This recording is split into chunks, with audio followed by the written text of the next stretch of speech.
नमस्कार, मैं हूं पूजा चतुर्वेदी और आप देख रहे हैं आज का मुद्दा लाइव पर आपका स्वागत है। देश दुनिया की सबसे बड़ी खबर देखने के लिए चैनल को सब्सक्राइब करें और वीडियो को लाइक करें। आइए शुरू करते हैं। भारत में आज गंगा सप्तमी का पावन पर्व बेहद श्रद्धा और हर्षोल्लास के साथ मनाया जा रहा है। देश भर के पवित्र घाटों पर श्रद्धालुओं की भारी भीड़ उमड़ रही है, जो मां गंगा में आस्था की डुबकी लगा रहे हैं। पश्चिम बंगाल और तमिलनाडु में आज पहले चरण का मतदान शांतिपूर्ण तरीके से शुरू हो गया है। सुबह से ही पोलिंग बूथों पर लंबी कतारें देखी जा रही है और प्रशासन ने सुरक्षा के कड़े इंतजाम किए हैं। भारतीय शेयर बाजार में आज बड़ी गिरावट दर्ज की गई है, जिससे निवेशकों के करोड़ों रुपए डूब गए हैं। सेंसेक्स 400 अंक नीचे गिरकर 78,100 के स्तर पर पहुंच गया है, जिससे बाजार में हड़कंप है। उत्तर भारत में भीषण गर्मी और लू का प्रकोप बढ़ता जा रहा है। मौसम विभाग ने आने वाले दिनों के लिए रेड अलर्ट जारी किया है। तापमान कई शहरों में 44 डिग्री के पार पहुंचने की संभावना है। IPL 2026 में आज मुंबई इंडियंस और चेन्नई सुपर किंग्स के बीच महामुकाबला होने वाला है। क्रिकेट प्रेमी इस रोमांचक मैच का बेसब्री से इंतजार कर रहे हैं, क्योंकि दोनों टीमें 5 बार की विजेता है। केंद्र सरकार ने किसानों के लिए PM किसान सम्मान निधि की 23वीं किस्त जारी करने की तैयारी पूरी कर ली है। करोड़ों लाभार्थियों के बैंक खातों में जल्द ही अगली किस्त का पैसा पहुंचने की उम्मीद है। भारतीय रेलवे ने गर्मियों की छुट्टियों के दौरान यात्रियों की भीड़ को देखते हुए सैकड़ों विशेष ट्रेनें चलाने का निर्णय लिया है। इससे यूपी और बिहार जाने वाले मुसाफिरों को काफी राहत मिलने की उम्मीद है। अमेरिकी राष्ट्रपति ने ईरान में महिलाओं की फांसी की सजा टलने पर खुशी जताई है। उन्होंने सोशल मीडिया पर ईरानी नेताओं का आभार व्यक्त किया है, जिससे अंतर्राष्ट्रीय स्तर पर कूटनीतिक चर्चाएं तेज हो गई है। देश के कई राज्यों में बोर्ड परीक्षाओं के नतीजे घोषित होने की प्रक्रिया तेज हो गई है। छात्र आधिकारिक वेबसाइट पर अपना रिजल्ट देख सकेंगे, जिसको लेकर शिक्षा विभाग ने सभी तकनीकी तैयारियां पूरी कर ली है।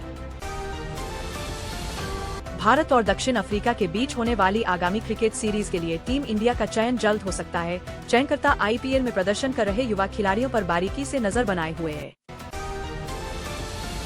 बिहार में प्रचंड गर्मी ने लोगों का जीना मुहाल कर दिया है। बक्सर के डुमराव में पारा 44 डिग्री के पार पहुंच गया है, जो राज्य में सबसे अधिक दर्ज किया गया है, जिससे जनजीवन अस्त व्यस्त है। राजधानी पटना समेत बिहार के कई जिलों में लू का येलो अलर्ट जारी किया गया है। मौसम विभाग ने दोपहर के समय लोगों को घरों से बाहर न निकलने की सख्त हिदायत दी है, क्योंकि धूप घातक है।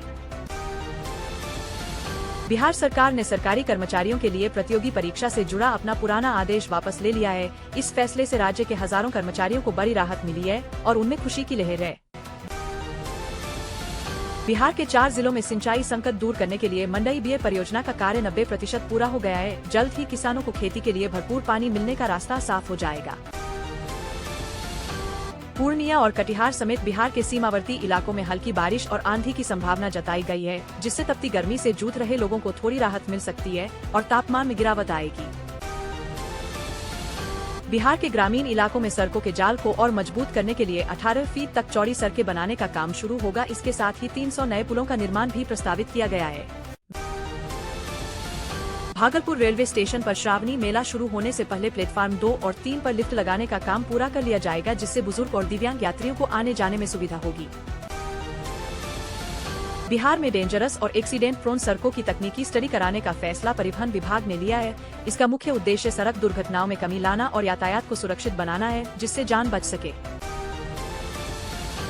बिहार के हर प्रखंड में मेधा छात्रवृत्ति के आधार पर मॉडल स्कूलों में नामांकन की प्रक्रिया शुरू की जा रही है। सरकार का लक्ष्य ग्रामीण क्षेत्र के होनहार बच्चों को गुणवत्तापूर्ण शिक्षा प्रदान करना है। राज्य में साइक्लोनिक सर्कुलेशन के असर से मौसम के मिजाज में बदलाव देखने को मिल रहा है। अगले 48 घंटों में कुछ हिस्सों में तेज हवाओं के साथ धूल भरी आंधी चलने का भी अनुमान है। उत्तर प्रदेश माध्यमिक शिक्षा परिषद आज हाई स्कूल और इंटरमीडिएट बोर्ड परीक्षा के परिणाम घोषित करने जा रहा है। 52 लाख से ज्यादा छात्र अपने नतीजों का बेसब्री से इंतजार कर रहे हैं, जो ऑनलाइन उपलब्ध होंगे। यूपी के 60 जिलों में भीषण लू और हीट वेव का अलर्ट जारी किया गया है। पछुआ हवाओं के कारण तापमान में लगातार वृद्धि हो रही है, जिससे दोपहर में सड़कों पर सन्नाटा पसरा हुआ नजर आता है। मुख्यमंत्री योगी आदित्यनाथ ने मिर्जापुर सड़क दुर्घटना में जान गंवाने वालों के परिजनों को 2 से 2 लाख रुपए की आर्थिक सहायता देने की घोषणा की है। उन्होंने अधिकारियों को घायलों के बेहतर इलाज के निर्देश दिए हैं। सहारनपुर में पुलिस और बदमाशों के बीच हुई मुठभेड़ में एक शातिर अपराधी को गिरफ्तार किया गया है। जवाबी फायरिंग में बदमाश के पैर में गोली लगी है, जिसे इलाज के लिए अस्पताल में भर्ती कराया गया है। यूपी में गन्ना नियंत्रण आदेश 2026 के लागू होने से चीनी मिलों के बीच की दूरी बढ़ाने का प्रस्ताव रखा गया है।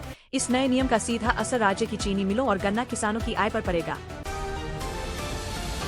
आगरा में संजय प्लेस पार्किंग विवाद और ट्रैफिक की समस्या को सुलझाने के लिए एक संयुक्त कमेटी का गठन किया गया है। कमेटी को जल्द से जल्द समाधान निकालने को कहा गया है ताकि जाम से मुक्ति मिले।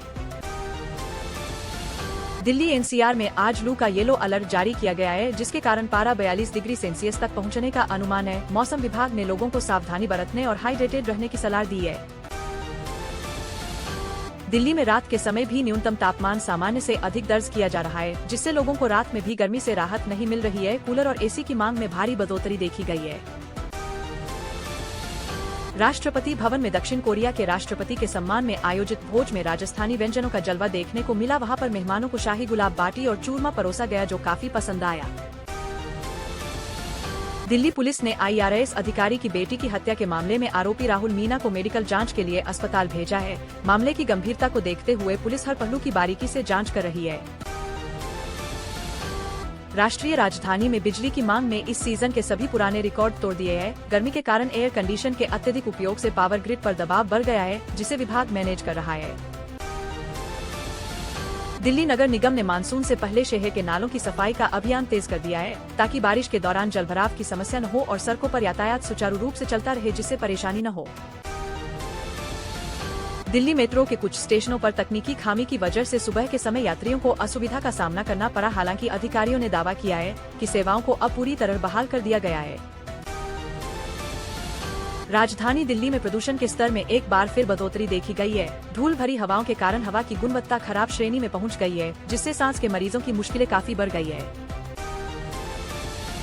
नई दिल्ली के कई प्रमुख बाजारों में गर्मी की वजह से दोपहर के समय फुटफॉल कम हो गया है। दुकानदार ग्राहकों का इंतजार कर रहे हैं, जबकि शाम होते ही बाजारों में दोबारा रौनक लौट रही है।